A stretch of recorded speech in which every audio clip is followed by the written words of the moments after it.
Hey guys, welcome back. This is Dardamos. We're getting into turn 32 and our first major war after Ulm has hit full tilt at this point. And at this point, Neefel and I are working hand in hand in trying to get our items made as fast as we can. Construction 6 is just coming online. We're summoning Shikomi as fast as we can. We're still looking for magic sites. We've gone absolutely wild trying to get as many water gems as we can because we're still pretty earth dependent, but we're also using a lot of water gems in our build. So we found a couple water sites, or what looks like water sites. I'm assuming because Gibber is the mercenary commander.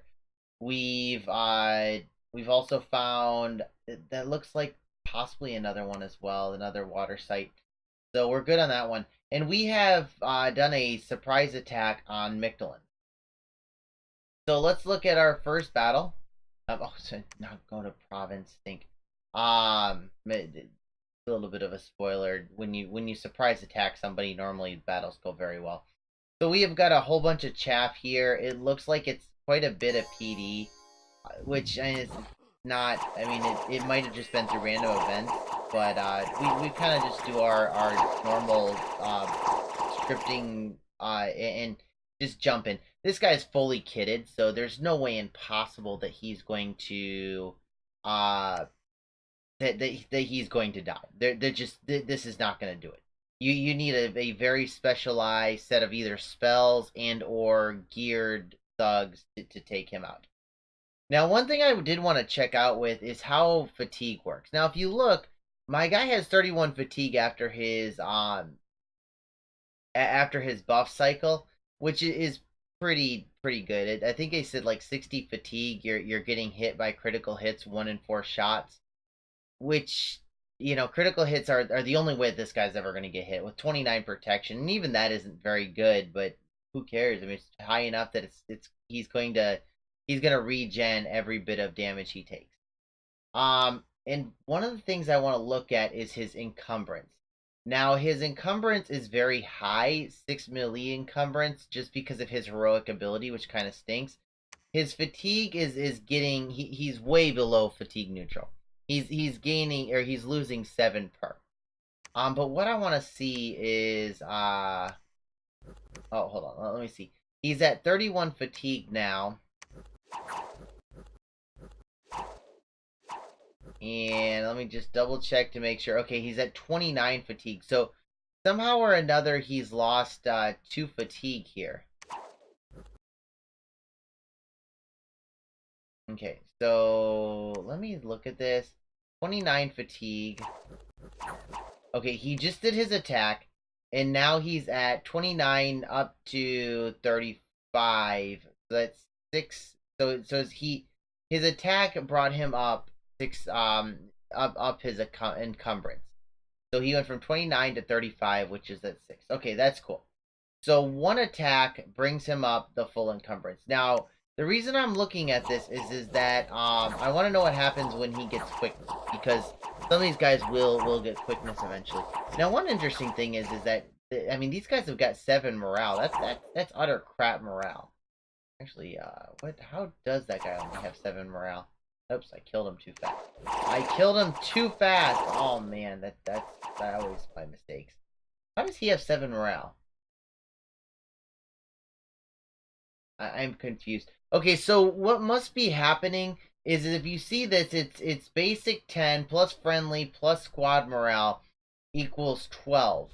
And this guy has a fear aura of 13, which gives him -2. But I don't know where the other 3 is coming from. So, oh well. Oh wait, yeah. So I don't know what happened. I don't know if like he took multiple fear checks or something like that, fear debuffs, or how exactly that worked. But yeah, they route, which isn't too much of a surprise. This is Niflheim with his big old stack, which this is utter destruction again. So that one's a loss, or that one's a wash. That one's a wash. And the thing I want to look at right now is I'm just looking at the gear. Okay, so one of the reasons why I don't use these guys very often, these guys are all, just about all of them are auto spawn with the exception of this Bakemono Chief and maybe like a handful of these guys. We did sneak these guys into position, so he didn't know this one was coming. But I just want you to see what happens here with these guys. Like, they're getting slaughtered by their own arrows, and then they run away. Like, the only reason they stay on the map is because the other team, they just didn't have enough troops. So these guys are utter trash. Like, you have, like, even if you're behind and you're using these guys to raid, you're not exactly sure they're going to take out the PD. This looks like 6 PD right here. I think this is literally 6 PD. 6 PD route 27 of my Bakemono shows. It's ridiculous. In yeah, the only reason they ran, well, I don't know, maybe they ran because of route, but the tribal king did die. So that just, it's crap. It's utter crap. Okay, so um a smaller group of guys. Are these are not, these are just like your normal Neef. Oh no, these are the Neefle giants. They're big Neefle giants. Okay, so these guys are gonna eat those, eat the little guys. It just, when you have cold weather and you've got these big guys and they're blessed, it's really hard to kill something with 19 protection, 18 defense, and 66 hit points. That combination of protection, defense, and hit points is just demolishing. And then you have the cold aura and the chill aura in addition, and these guys are pretty much undefeatable. Uh, there are ways to defeat them, but it takes a lot more than that. Than some PD. These guys lost nothing. Okay, so this is, if I remember correctly, this is where things get very interesting. Wait, no, it doesn't. What? Oh, no, not that one. Okay, so the Bakemonos do a lot better when they're the archers. The archer variants actually aren't bad. And so we wrecked into this by using a demon front line and a archers in the back. But even this, I'd be kind of worried about because the archers could end up killing your demons. But we're good to go in that regards. So Hinnom attacks Vanheim. Let's look at this real quick because that's actually a Van Jarl or Van Hurst. Sorry, it's an ungeared Van Hurst. Is this part of their? Is this like? Do they have Van Hearses in their PD? Oh, please tell me this is not so. Okay, so attack 2, blood surge, fortitude. I mean, it's definitely an option. I'm hoping that this is a screwed up bless because of the patch. I'm kind of worried it's not. I mean, these guys are really good with a rainbow bless. I mean, 19 defense. Um, you put another like 3 or 4 defense on this guy and then you have him do his well, I mean, he's already glamored, so mist form, I think it is. And these guys are just, you can't kill him. Like, and then if you see, like, he's slash, blunt, pierce, resist, so even if you do hit him, you're not going to deal a whole lot of damage. But trample will do it in. That's the way to kill these guys, is to do trample. Yeah, their province defense gets Van Hearses. You get an air mage, blessable air mage as your PD. That's disgustingly awesome.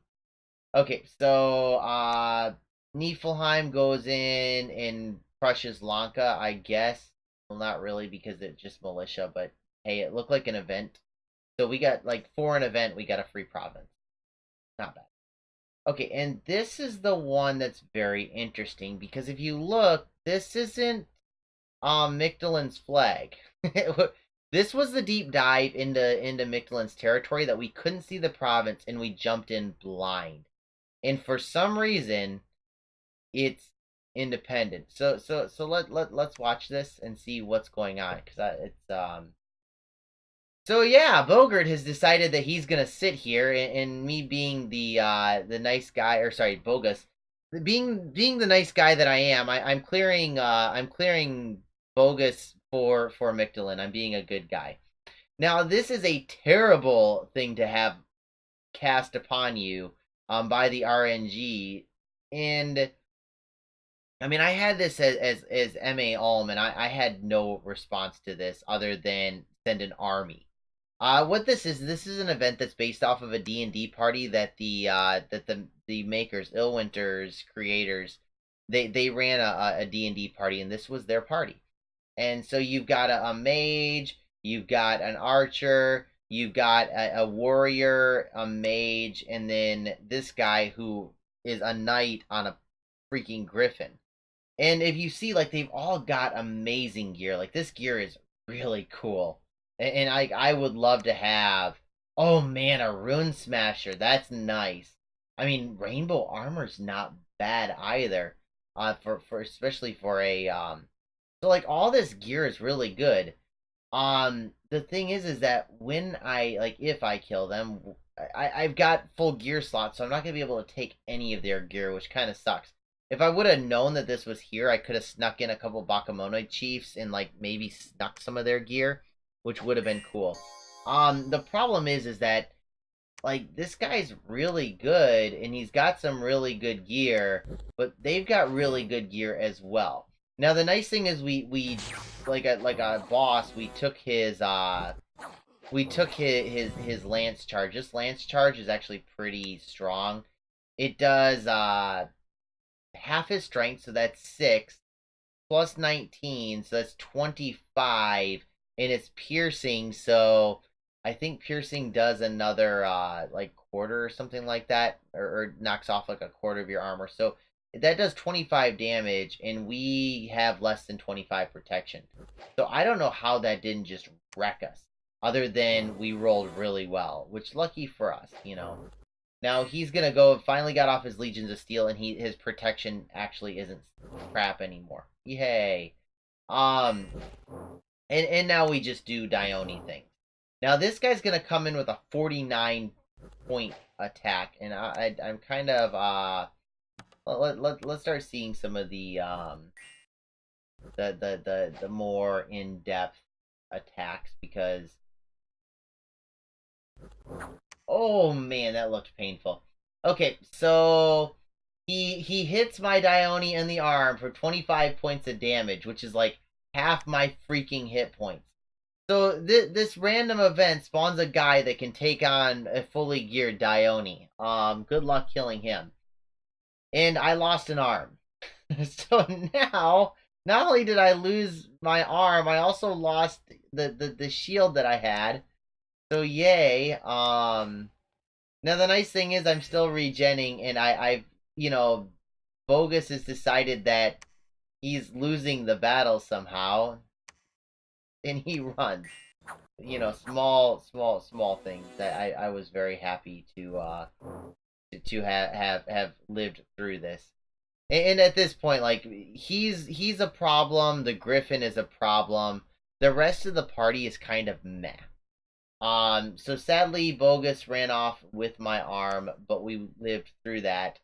Um, but yeah, I mean, just bad luck. No clue that was there. We got a bunch of gold. We got a crappy shield. We got some gems. Yay! We got some defense. That's kind of nice.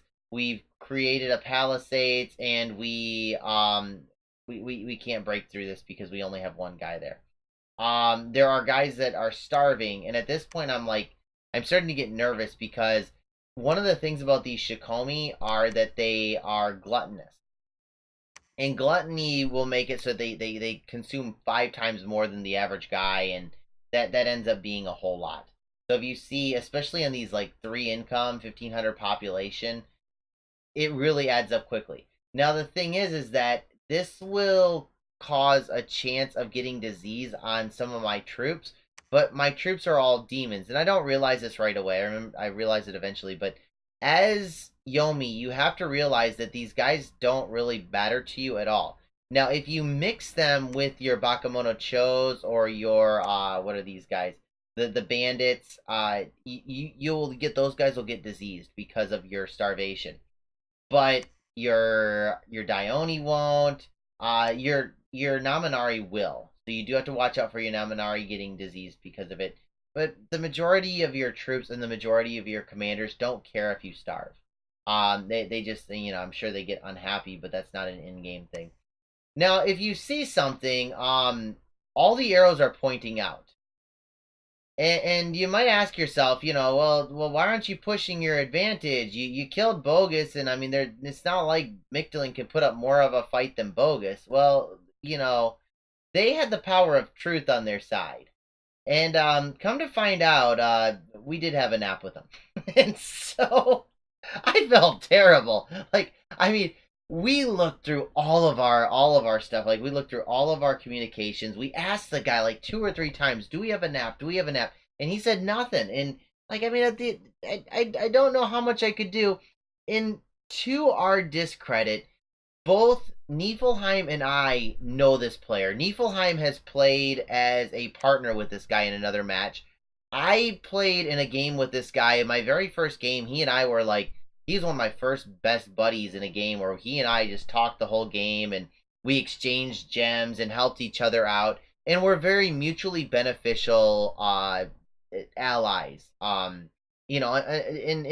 eventually we would eventually have to kill each other, but we figured, if the way I look at it is, if you got let's say you start a game with 12 guys in it, and you pick one guy to be like, we're going to be in this till the end, and the two of you fight until the end. Well, now you have a 1 in 2 chance of winning. Whereas compared to before, you had a 1 in 12 chance. I know a lot of people are like, you shouldn't be allies and you shouldn't make permanent alliances, stuff like that. Look, my thought is, you're narrowing the field, and if it's a random chance, let's say you're both equally good at dominions as each other, you have lowered that chance of, the 1 in 6 chance of winning, or 1 in 12 or 8 or whatever, down to a 1 in 2 shot. I think that you should immediately find 1 or 2 guys on your border that you and him are going to be best buddies forever. One other good thing about doing that is that if he goes to war and he starts losing, you can start kind of feeding a losing fight, and that's what kind of happened with him. He was playing as Agartha.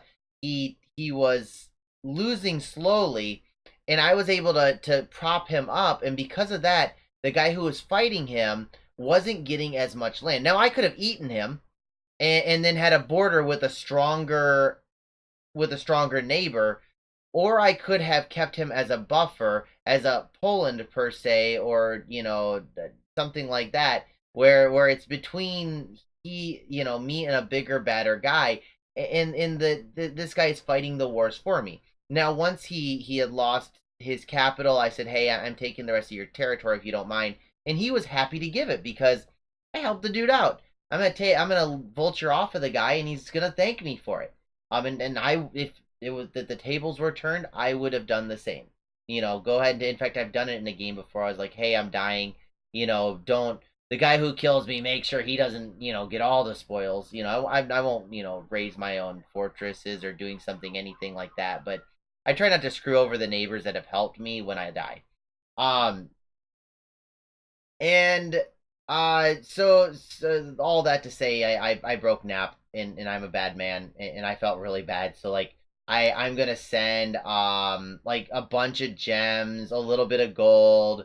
Like, the way I look at it too is like, I just cleared. I guess it's only 17 income. How the heck is this 17 income? Like, that's a freaking farmland there. He must have been, I don't know, maybe he's been just blood hunting the crap out of it, or maybe it just started that low. I mean, I thought farmlands, I guess that one's only 4100 as well. That's one of the problems with some of these maps, are like the natural gen ones, is that you sometimes the farmlands kind of suck, and I don't like that. The farmland, to me, the farmland should be high income. Yeah, all these farmlands really suck. I mean, that one doesn't, but and I like when the farmlands are actually worth a lot of money. So I'm withdrawing completely. We're gonna go back to the borders. Interesting thing is that at this point, I think these guys have they heard that we went to war with Mictlan, and almost immediately they said, "Hey, we're gonna go back to war with you. We're dropping Nap. We're gonna get ready to jump in." If you see here, he's actually prepping to attack us. And So we're going to go back to status quo with Mictolin. The Lanka player, hats off to him, and I hope he watches this at some point. And just I really appreciate that he was really cool. Like if somebody breaks nap on me, I want to burn everything of theirs and just I get super angry. Probably more angry than I really need to. I probably need to work on that. But I get super angry, and he was really chill. And I talked to both of them and apologized and just profusely and said I'll send you whatever you need, to make it right. And they're like, no, that's okay. They were just go back to status quo. Cool.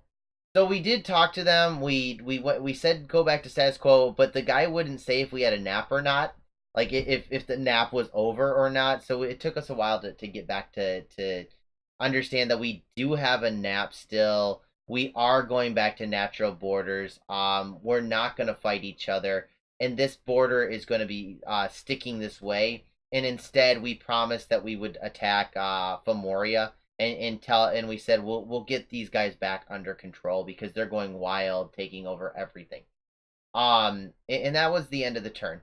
And I don't want to go too much into this. Let me look over the mercenaries real quick. Okay. My research, I'm changing over to enchantment 2 for reasons. I don't I'm gonna try to get revived kings. I'm gonna need mound kings so I can start going around and picking up all my not those there my demons, like picking up demons, moving Shikomi around, leading Shikomi, so on and so forth. So getting mound kings. Then I'm gonna be diving into alteration, and I know exactly why I'm going to get alteration 6.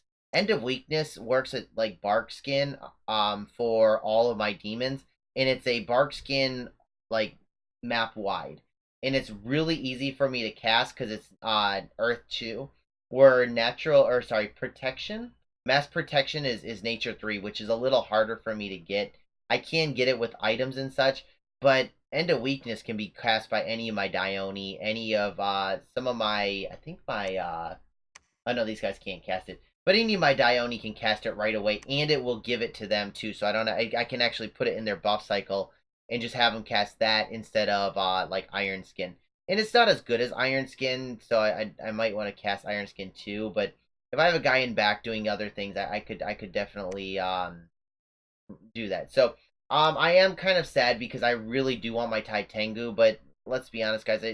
There's stuff that you want to do because it's fun and because you want to play around, and there's stuff that you want to do because you want to win the game. And I'll be honest, I'm still new enough to want to do the Dai Tengu, but the heart says Dai Tengu, but the head says let's get End of Weakness.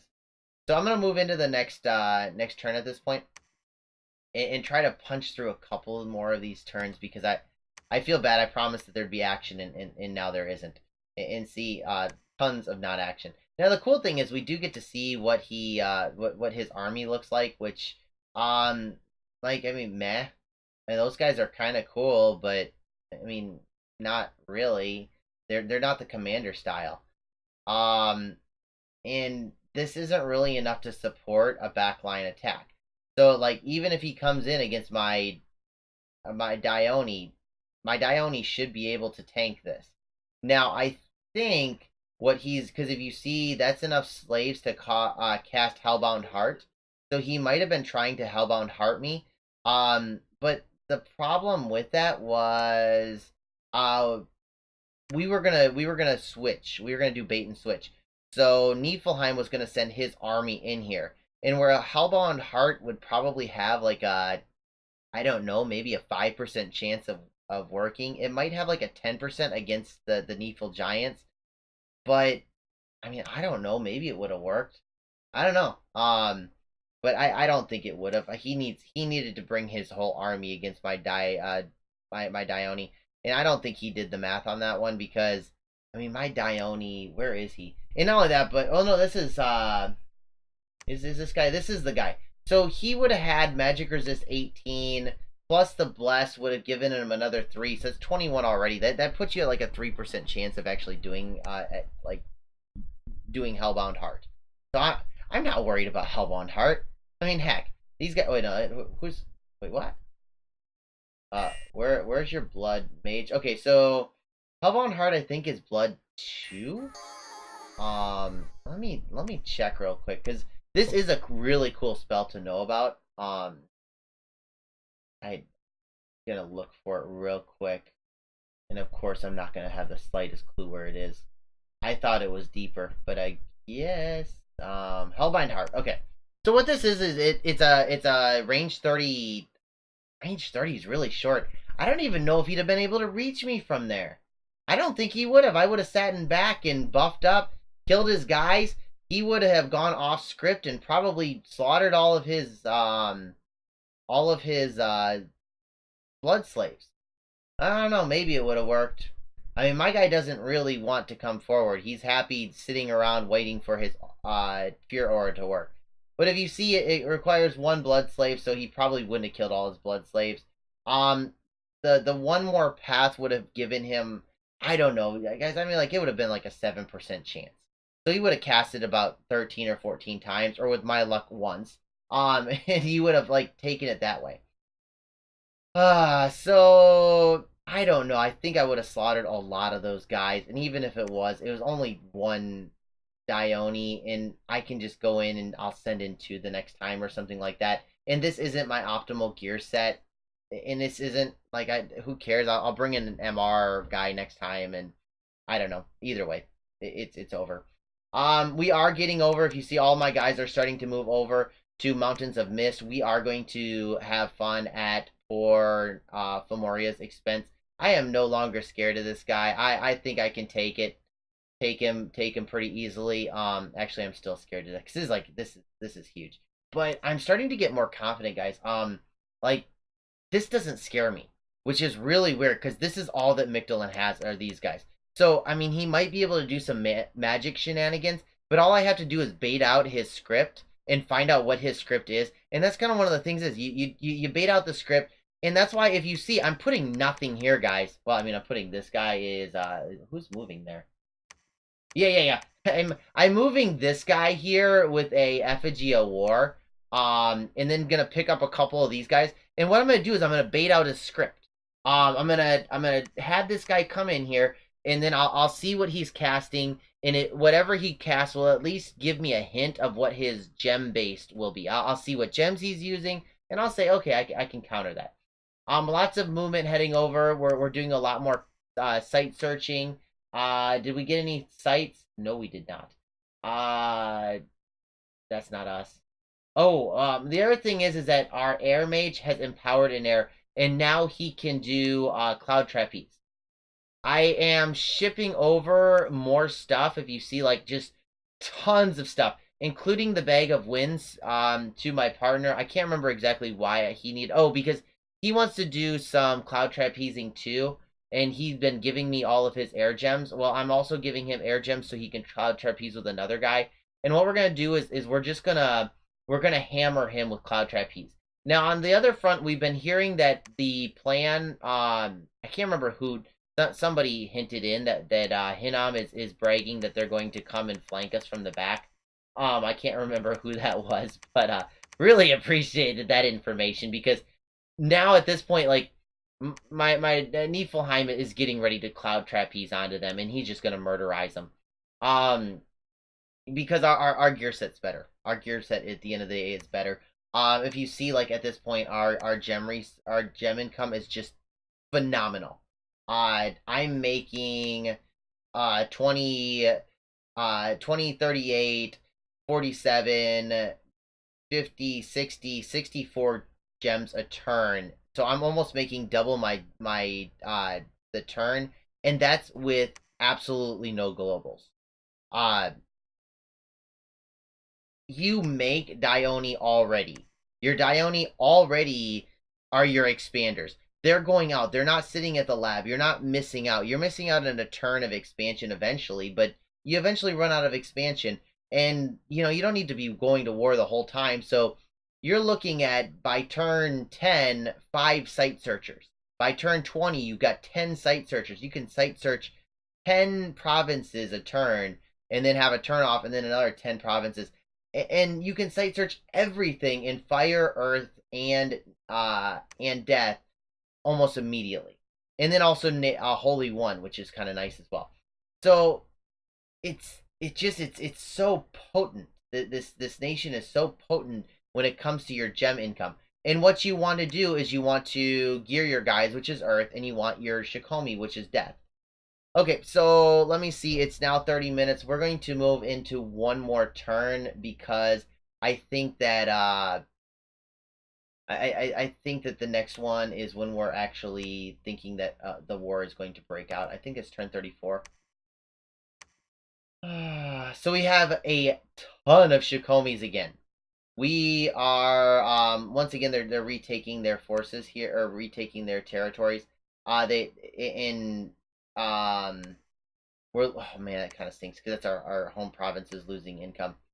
This is one of my favorite events where we find a peddler, a merchant, and we're like, you need to sell us all your gems for a fair price. And they're like, what's a fair price? 1 gold. So you lose 1 gold and you get all these gems.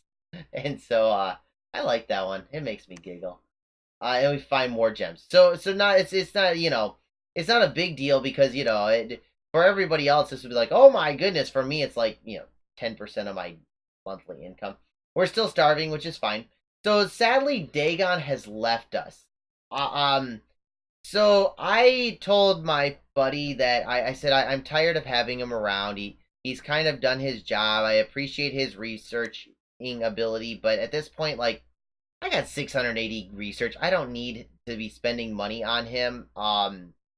Just for the extra little research he's giving. I said I'll hand him over to you because you need research, and he's gonna start going after Illwinter, which is it's named after the company. I don't know, like the spells in the company that makes this are the same, and he wants to do Illwinter. So what I'm going to start doing is I'm going to start sending him, and it's not this turn, but I'm going to start giving him all the research because I really need to get to.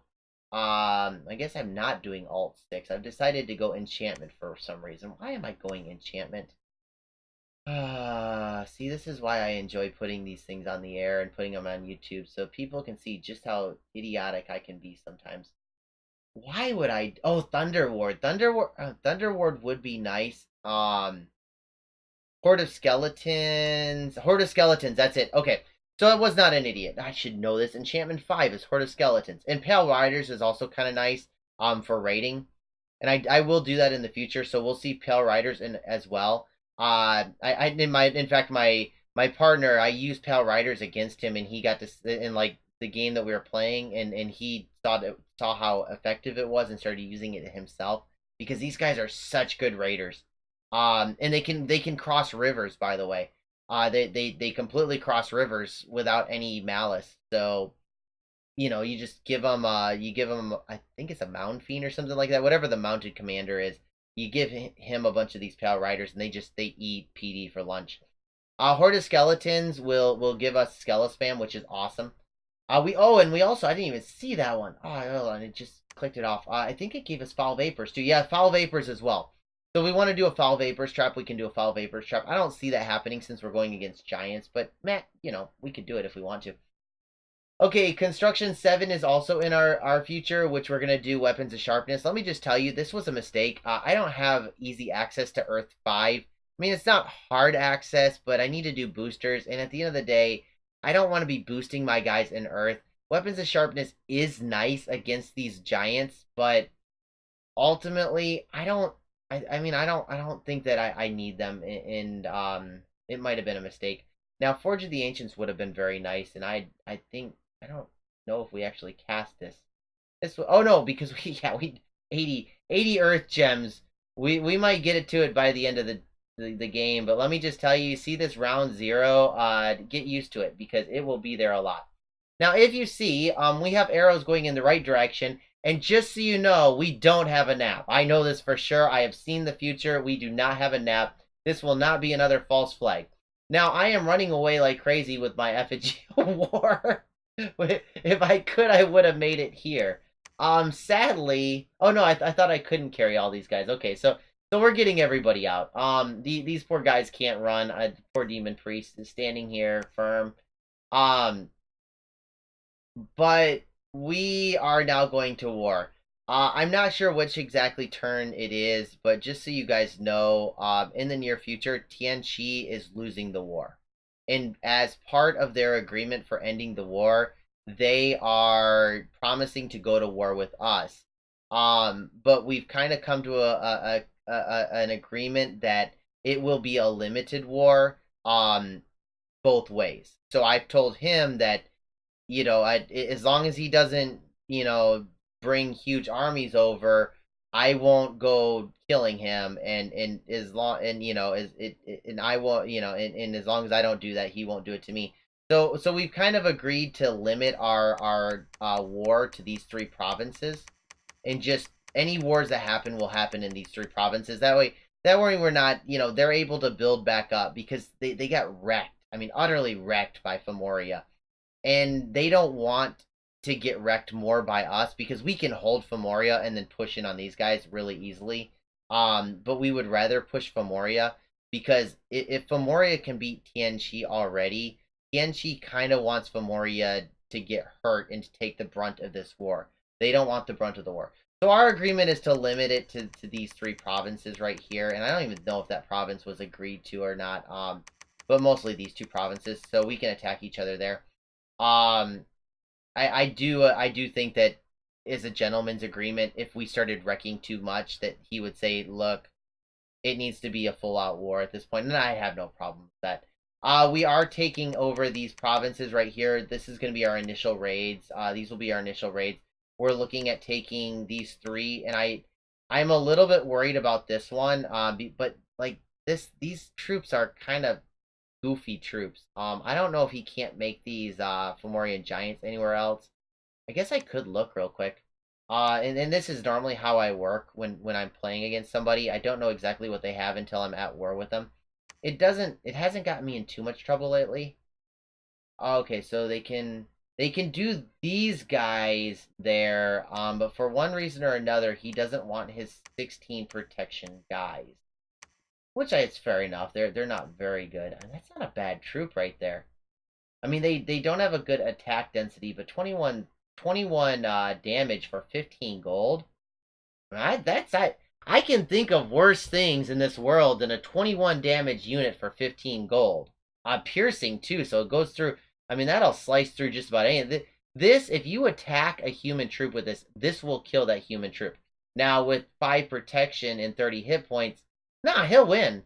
I mean, the problem is that yeah, there's other problems. I'm not gonna go into too much in depth. This guy could wreck face though. These are really good units, but that's 30 gold. I don't think it's worth 30 gold. 20 gold. Ooh, there's 20 gold variants, and those actually get decent. That's 11 protection, 30 hit points for 20 gold with a 23-point spear and a javelin. Man, Memoria's broken. I don't know, maybe I need to try them out at some point. Because they seem so strong. But if you can see, like my partner has come up to the front. We've got a monstrous army ready to push. And whereas I'm afraid of this, I think I'm afraid of this because I'm not looking here, guys. It's kind of one of those information biases where you look and you see what the other guy has, and it looks like he's doing way better. Now, to my credit, I don't know what they're putting up against Pan, because they're still fighting Pan and Tianqi and the rest of the world and wrecking face. They just aren't at war with us and Mictlan. And they wanted this war, guys. They wanted this war. And if you see up here, they do have the Hinama army is up here. So, on that, we are going to end the episode here. With the upcoming war with Femoria and Hinam. Guys, this is where it gets super interesting, super exciting.